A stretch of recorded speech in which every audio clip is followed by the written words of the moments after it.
hitungannya hati-hati. Kereta cepat itu per kilonya 780 miliar rupiah. Saya apa karena saya tiap hari ke lapangan. Selalu yang saya tanyakan standar per kilometer itu berapa. Gua baru aja baca berita kalau Arab Saudi itu telah meresmikan proyek pembangunan kereta cepat dengan rute Riyadh ke Jeddah. Jaraknya sekitar 1.500 km dan itu membelah lautan. Ya. Lo tahu berapa biayanya? Cuma 112 triliun. Sedangkan kereta cepat di Indonesia dengan anggaran yang sama 112 triliun cuma dapat jarak 150 km. Tega ya lu semua ya, bego-begoin rakyat. Bangsat banget. Bangsat emang. Kalau udah kayak gini gimana? Gimana? Siapa yang rugi, bangsat? Dan sekarang saya kepo bagaimana ternakan-ternakan Mulyono membela nabinya. Saya kepo narasi apa yang bakalan dipakai ternakan-ternakan Mulyono untuk melindungi nabi mereka. Saya kepo. Ya bayangkan aja di Arab Saudi 112 triliun kereta cepat itu sejauh 1.500 km. Sedangkan di Indonesia dengan anggaran yang hampir sama, panjang rel cuma sejauh 150 km. Selisihnya 10 kali lipat, bangsat. Periksa dong itu. Yes, Pak Prabowo mesti demi demokrasi, demi keadilan, demi kesetaraan, izinkan aparat untuk memulai memeriksa skandal WUS ini. Yes, point. Kita bertekad tidak ada kasus-kasus korupsi yang tidak bisa diselidiki. Tidak ada, no more untouchable, nggak ada yang untouchable lagi. Itu harus diperiksa ini. Uang lari kemana? Menurut perhitungan pihak Indonesia, biaya per 1 kilometer kereta WUS itu 52 juta US dollar. Tapi di Cina sendiri hitungannya 17 sampai 18 juta US dollar. Naik 3 kali lipat kan? Ini siang naikkan siapa, uangnya kemana? Naik 3 kali lipat, 17 juta US dollar. Ya, dolar nih, Amerika, bukan rupiah. Per kilometer menjadi 52 di Indonesia. Itu markup.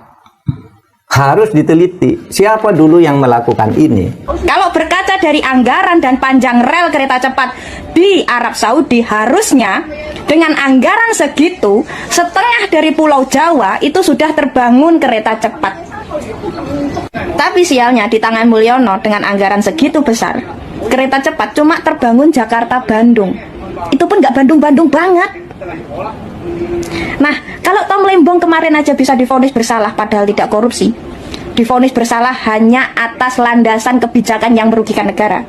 Nah, sekarang harusnya di kasus kereta cepat ini, entah itu Mulyono, Luhut Binsar Panjaitan, atau Menteri Perhubungan pada saat itu, harusnya bisa divonis bersalah, bisa. Apa yang terjadi hari-hari ini? Di benak publik yang diingat bukan lagi makan siang gratis. Di benak emak-emak yang diingat bukan lagi perumahan rakyat. Yang diingat oleh BEM bukan lagi pendidikan gratis. Yang diingat adalah kapan Jokowi dihukum.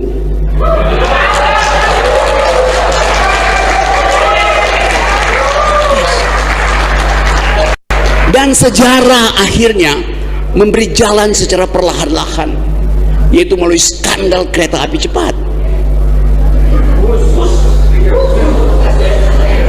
Jadi akhirnya kita harus kumpulkan energi untuk melihat hambatan psikologis kita adalah tidak mampu untuk mengucapkan ada yang salah selama 10 tahun sehingga kita miskin hari ini, sehingga demokrasi tidak tumbuh hari ini, sehingga BEM, mak-mak segala macam itu masih menggerutu hari ini.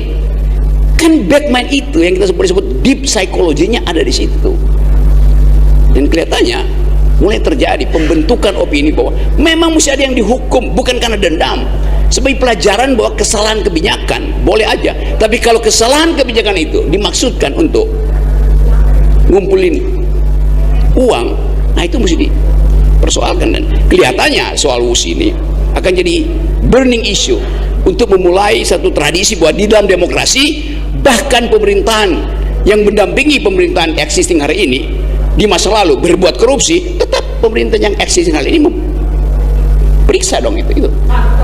Yes, Pak Prabowo mesti demi demokrasi, demi keadilan, demi kesetaraan, izinkan aparat untuk memulai memeriksa skandal WUS ini. That's point.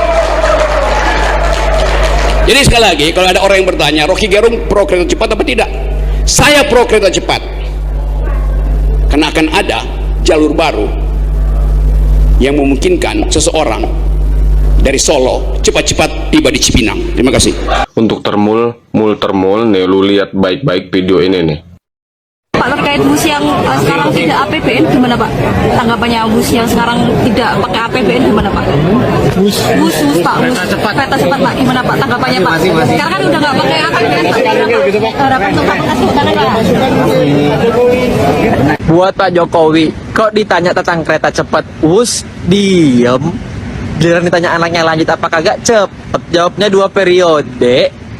Bapak tahu nggak, kereta cepat yang Bapak buat ini utangnya bayarnya selama 60 tahun. Katanya kereta cepet, kok bayarnya lama?